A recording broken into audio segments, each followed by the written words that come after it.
বন্ধুরা, দেখো শুভ সন্ধ্যা সবাইকে জানাই। দেখো এই সন্ধ্যাতে আমি কোথায় চলে এসেছি, মন্দিরে, মায়ের মন্দিরে। এই মন্দিরটা অবস্থিত কোথায় সেটাই তোমাদের কাছে আমি বলছি। এয়ারপোর্ট থেকে মা ফ্লাইওভারে ঠিক ওঠার আগে ডান দিকে ঢুকলেই বেলেঘাটা পড়ে, সেই বেলেঘাটার ডান দিকেই হচ্ছে এই দুর্গা বাড়িটা অবস্থিত। মেট্রোপলিটন মা দুর্গার বাড়ি অবস্থিত।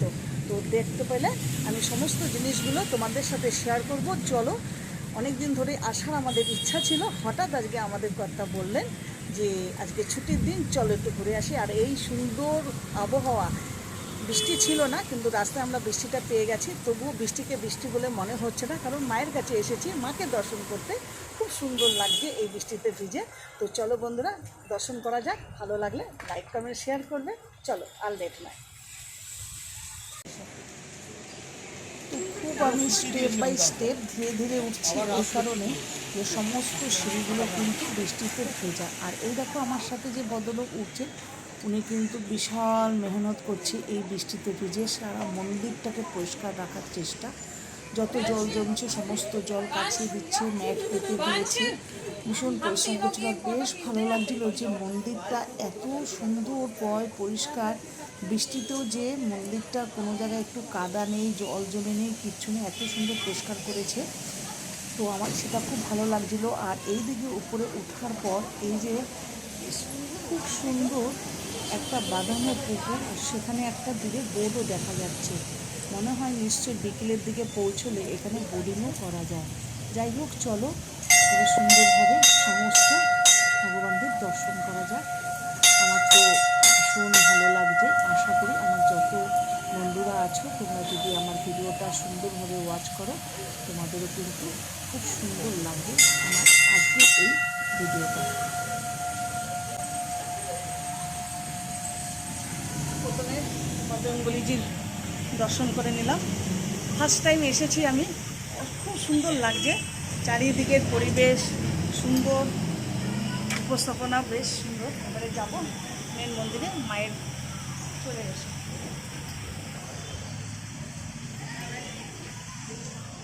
আর সব থেকে ভালো লাগছে, বেশ সুন্দর বৃষ্টি পড়ছে, ওয়েদারটা ভীষণ সুন্দর, ঝিরিঝিরি ঝিরিঝিরি বৃষ্টি। আর এই বৃষ্টিতে ভিজে মাকে দর্শন করতে এসেছি, দারুণ লাগছে, খুব ভালো লাগছে।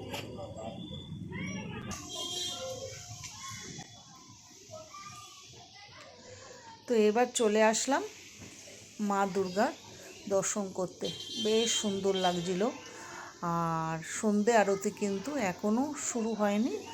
মায়ের মূর্তিটা দেখে মনে হচ্ছিল কোনো এক ধাতু দিয়ে তৈরি করা, কারণ আমি ঠিকভাবে বুঝতে পারছিলাম না কী ধাতু, সেই জন্য আমি কিন্তু আর বললাম না। তবে কিন্তু ধাতু দিয়েই তৈরি করা মায়ের মূর্তিটা, দেখতেই পাচ্ছ উজ্জ্বল করছে বেশ, আর খুব ভালো লাগছিল।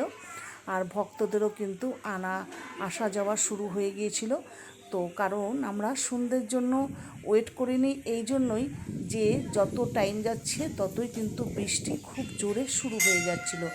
আর আমরা যে বাড়ি মানে দুর্গা বাড়ি দর্শন করতে গেছি, সেখান থেকে আমাদের বাড়িটা কিন্তু বেশ দূর, সেই জন্যই কিন্তু আমরা আর বেশিক্ষণ ওয়েট করিনি। আমাদের পুরো মন্দিরটা ঘুরে চারিদিকটা সুন্দরভাবে দর্শন করেছি। আর প্রত্যেকটা আমি দেবতাদের দর্শনও করেছি। খুব ভালো লেগেছে, আমার খুব ভালো লেগেছে এই জন্যই যে প্রচণ্ডভাবে পরিষ্কার মন্দিরটা ছিল। এত বৃষ্টির মধ্যে যে ভক্তরা আসছে যাচ্ছে, এক ফোঁটাও কোনো জায়গায় নোংরা নেই, সেই জন্য কিন্তু এতটাই বেশি ভালো লাগছিল। আর প্রথমে ঢুকেই কিন্তু জুতো রাখার জায়গাও আছে, সিকিউরিটি ওখানে বসেছিল যাতে কারোর কোনো জুতো কোনো দিকে যেন হারিয়ে না যায়। আর তারপরে আমি সিকিউরিটিকে পারমিশন নিয়ে জিজ্ঞাসা করেই কিন্তু মন্দিরের উপরে উঠেছিলাম, যাতে কোনো ভিডিও তুলতে বা ফটো তুলতে যেন কোনো অসুবিধা না হয়। তো বলেছিল সেলফি তোলা যাবে না, সেলফি তুলবেন না, কোনো ঠাকুরের সামনে দাঁড়িয়ে কোনো সেলফি ফটো তোলা যাবে না, এমনি ভিডিও করবেন, সাধারণ যেরকম ভিডিও করা হয় ফটো তোলা হয় ঠাকুরদের সেরকমই। তো আমরা সেইভাবে নির্দেশ অনুসারে আমরা কাজ চালিয়েছি, করেছি।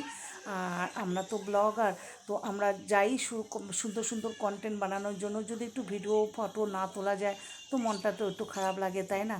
তো যাই হোক, তো পারমিশন পেয়ে যাওয়াতে ভীষণ মনটা ভালো লাগছিল। তো তো বেশ সুন্দরভাবে ভিডিও তুলে নিয়েছি। আর আমার কর্তামশাই তো আমার সাথে থাকলে আমার কোনো অসুবিধাই নেই ভিডিও তোলা, ফটো তোলা। তো ও সুন্দরভাবে দেখো মন্দিরটা ঘুরিয়ে ঘুরিয়ে সুন্দর করে যতটা পেরেছে, আমরা কিন্তু পুরো বৃষ্টিতে ভিজে গিয়েছিলাম, তার মধ্যেও কিন্তু যতটাও পেরেছে সুন্দরভাবে মন্দিরটা চারিদিক থেকে ঘুরিয়ে ঘুরিয়ে দেখেছে। এখানে বাবা ভোলানাথের মন্দিরটার মূর্তিটা রয়েছে। তো সব ব্রাহ্মণরাই সব মন্দিরের মধ্যে বসে মানে জায়গায় জায়গায় বসেছিল। সন্ধ্যা আরতি শুরু হওয়ার পরেই এক এক করে পুজো শুরু হবে। তো আমরা যদি একটু সন্ধ্যা আরতিটা দেখতে পেতাম মনে হতো আরও ভালো লাগতো। যদি বৃষ্টিটা না থাকতো অবশ্যই আমরা সন্ধ্যা আরতিটা দেখেই তারপরেই আমরা বেরোতাম। যাই হোক, বৃষ্টি এদিকে দর্শন, মানে দুদিকেই যেন আমরা একটা এর মধ্যে পড়ে গিয়েছিলাম। যাই হোক, খুব ভালো লেগেছে। আর দেখতে পাচ্ছ কত সুন্দর পরিষ্কার। আর এরপরে আমরা বেরিয়ে যাবো, চারিদিকটা দেখিয়ে দেওয়া হলো। এরপর আমরা আস্তে আস্তে বেরিয়ে পড়ব। সমস্ত দর্শন করে নিয়েছি, বেশ সুন্দর সুন্দর ফটো তুলে নিয়েছি, সব করে নিয়েছি। আর আমি মন্দিরটার সমস্ত কিছু দিলাম তোমাদের কাছে, আর অ্যাড্রেসটাও বললাম, আর টাইমিংটাও আমি তোমাদের কাছে দেখিয়ে দেবো যে কটা থেকে কটা অবধি খোলা থাকে, কটার সময় বন্ধ হয়ে যায়। তো ডিটেলসটা তোমরা সমস্ত কিছুই দেখে নিতে পারবে। আর তোমাদের যদি মন চায় যে এখানে এসে একবার দর্শন করবে, অবশ্যই এসে একবার দর্শন করে যেও। আশা করি তোমাদের খুব ভালো লাগবে। লাস্টে আমি বলতে চাই যে তোমাদের যদি ভালো লাগে, আশা রাখবো একটা লাইক কমেন্টের। আর তোমরা যে যেখান থেকে দেখছো না কেন একটু একটা কমেন্ট ছেড়ে যেও, যাতে আমি তোমাদের পরিবারে পৌঁছতে পারি। আমার একটু ভালোবাসা দেওয়ার জন্য এই আশা নিয়েই আজকের আমি ভিডিওটা কিন্তু শেষ করব। আর আমি লাস্টের দিকে একটুখানি সমস্ত ভিডিওগুলো মানে ফটোগুলো তুলেছিলাম, একটু গ্রিলের ভিতরে হাত দিয়ে ঢুকিয়ে ঢুকিয়ে যাতে সুন্দর ফটোগুলো আসে। যাই হোক, আমি আবারও বলছি যে যেখানেই থাকো না কেন অবশ্যই একটা লাইক করবে, কমেন্ট করবে। আর যদি আমার ভিডিও ভালো লাগে অবশ্যই একটা সাবস্ক্রাইব করে পাশে থাকবে, বেল আইকনটা ক্লিক করে দিও, যাতে আমার নিত্য নতুন সুন্দর সুন্দর আমার ভিডিও তোমাদের কাছে পৌঁছে যায়। চলো বন্ধুরা, হ্যাঁ, আর একটা কথা বলতে চাই যে তোমরা যদি এখানে এসে পুজো দিতে চাও, তো ওখানে পুজোর সামগ্রিকের জন্য কিন্তু সমস্ত জিনিস এখানে পাওয়া যায়। তোমরা কিন্তু এখান থেকেই পুজোর সমস্ত জিনিস নিয়ে তোমরা কিন্তু পুজো দিতে পারো।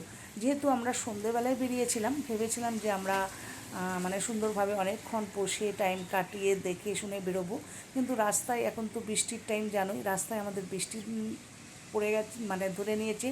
বৃষ্টিতে ভিজেও আমরা ঢুকে গেছি। যখন রওনা দিয়েছি মাকে দর্শন করব, তার জন্য আমরা কিন্তু রাস্তায় কোথাও দাঁড়াইনি, ভিজতে ভিজতেই চলে এসেছি। আর আমি খুব ধীরে ধীরেই নামছিলাম, এই জন্যই যে প্রত্যেকটা সিঁড়ি ভেজা ছিল যাতে স্লিপ না হয়, তার জন্যই কিন্তু বেশ ধীরে ধীরে নামছিলাম, মানে বিপজ্জনক যেন কারোরই না হোক। তো এই হলো ঘটনা। আর পুজোর সকাল 6টা থেকে কিন্তু 1টা অবধি খোলা থাকে, আবার বিকেল 5টা থেকে রাত 10টা অবধি। তো তোমরা এসো, একবার দর্শন করো। যারা কাছে পিঠে আছো তারা অবশ্যই, এই যে এখানে আমি টাইমিংটা মুখেও বললাম, আবার দেখিয়েও দিলাম তোমাদের। আর যদি একটু তাড়াতাড়ি আসো, যদি বৃষ্টি না থাকে, ওই যে বললাম সুন্দর একটা পুকুর বাঁধানো আছে, বোট আছে, তোমরা ঘুরতে পারবে, ওইখানে গেট খোলা থাকে। আর এই যে হলো পূজার ঘর, সমস্ত সামগ্রিক তোমরা এখানে পেয়ে যাবে। আমরা বৃষ্টির জন্য তো চলে গেলাম, তার জন্য আমরা আর পুজো দিলামও না, আর সন্ধ্যা আরতিটাও দেখতে পেলাম না। এটাই একটা দুঃখের বিষয় হলো। চলো টাটা বন্ধুরা, আজ আমি এখানেই শেষ করছি আমার এই সুন্দর ভিডিওটা। লাইক কমেন্ট করে পাশে থেকো, সব সময় সাবস্ক্রাইব করো। চলো টাটা, শুভ সন্ধ্যা, অনেক অনেক শুভেচ্ছা, ভালোবাসা, love you to all my friends.